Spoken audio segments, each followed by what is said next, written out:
This was the animated series that ran from 86 to 91, 7 seasons. During that time, Ghostbusters was at the peak of its popularity. At least that's how I remembered it. This show was huge. My favorite cartoons in the 80s were Transformers, Ninja Turtles, Inhumanoids, and the Real Ghostbusters. This year will mark the 30th anniversary. The question is, does it still hold up? Or was it only good because we were kids? Well, I can say truthfully, I rewatched every episode on DVD, which was a huge task, just for the purpose of making some kind of video. It took me a couple years, and I'm glad to say that not only does it still hold up surprisingly well, but it's even better than I remembered it. It's not a kid's show. Yes, it appeals to kids, but it's made for adults to enjoy too. I compare it to the Batman animated series from the 90s. Totally different show, but it's in that same caliber. Top-notch animation with crazy stories and a dark, creepy vibe. In the same way that many episodes of Batman animated series were better than many of the movies, you can argue the same for the Real Ghostbusters. This show is downright terrifying for children. It's amazing how many different types of scary monsters they can invent. Very impressive animation. It gave us nightmares, and we kept coming back for more. All us kids were confused at the time why there existed 2 different Ghostbusters cartoons coexisting at the same time. Well, the fact is, there was a 1975 live-action series called The Ghostbusters, produced by Filmation.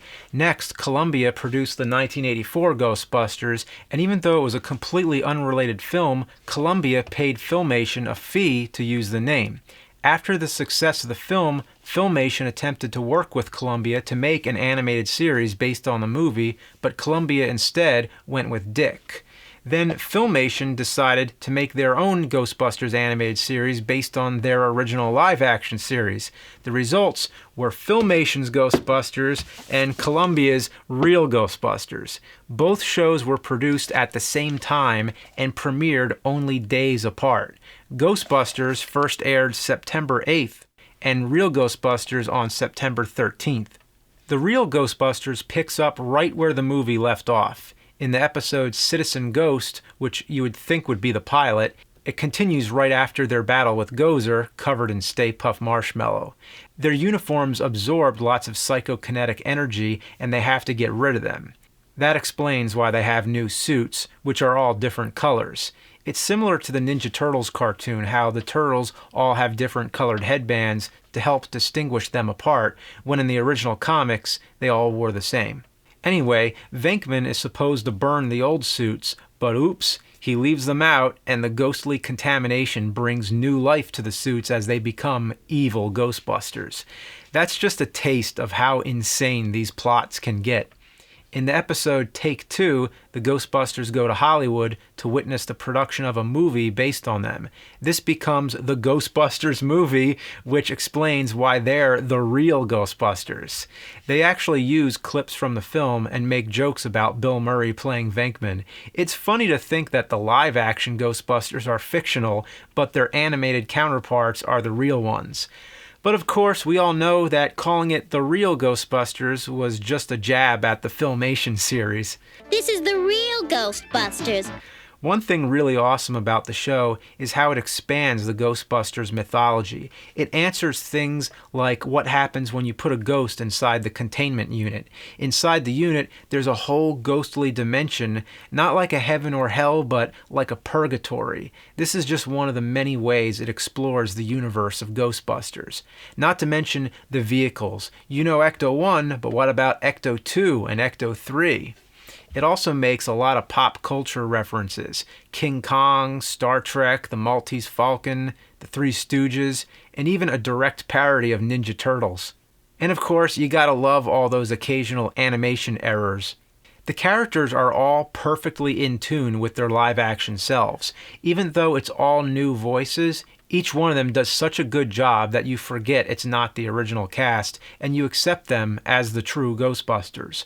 All their personalities are intact. Venkman is always sarcastic, Ray's always excitable, Egon is always saying these hilarious scientific things with his deadpan delivery. It's almost just like Harold Ramis. There's sort of the love interest thing going on between him and Janine, just like in the movie. And Winston, of course, is always being the common sense one who translates whatever Egon says into ordinary speech. The writers clearly knew the movies and made all the comedy reflect that.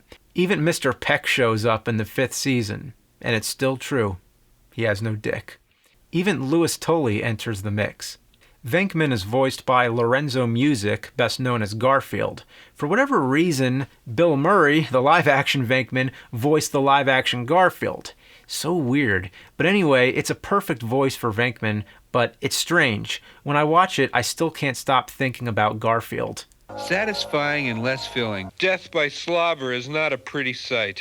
Can you say loopy? Sure you can. I can't explain it, but somehow Garfield and Peter Venkman both fuse together in my mind. Beginning with season 3, Dave Coulier took over the voice of Venkman, and now it sounds like Dave Coulier doing a Bill Murray impression. Spud, you'd better cut the melon from your diet. Apparently, Ernie Hudson was the only one to audition for his respective character, but instead, the role of Winston Zeddemore was given to Arsenio Hall.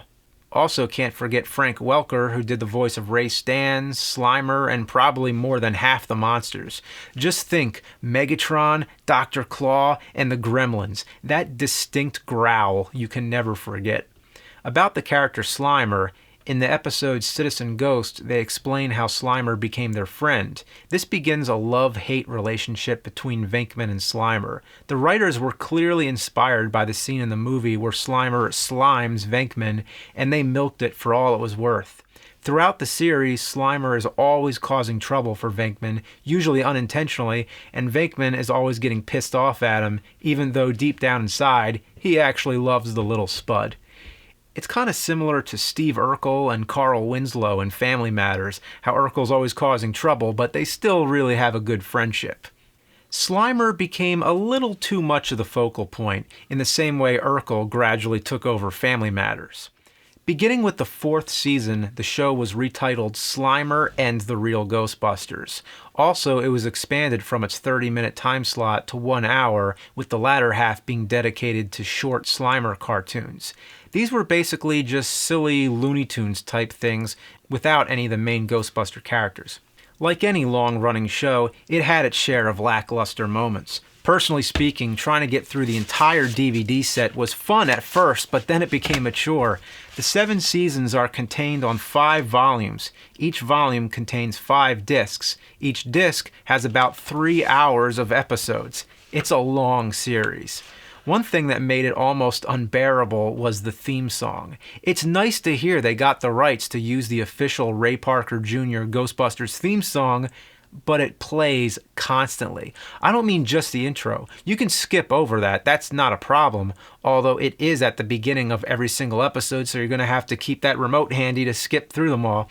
But no, the real problem is that there's an instrumental version of the song that plays all throughout the episodes. You hear it over and over and over again. I had to keep taking breaks from it. What's even worse, they put it on the menus. If it's in the show that much, don't put it on the menus.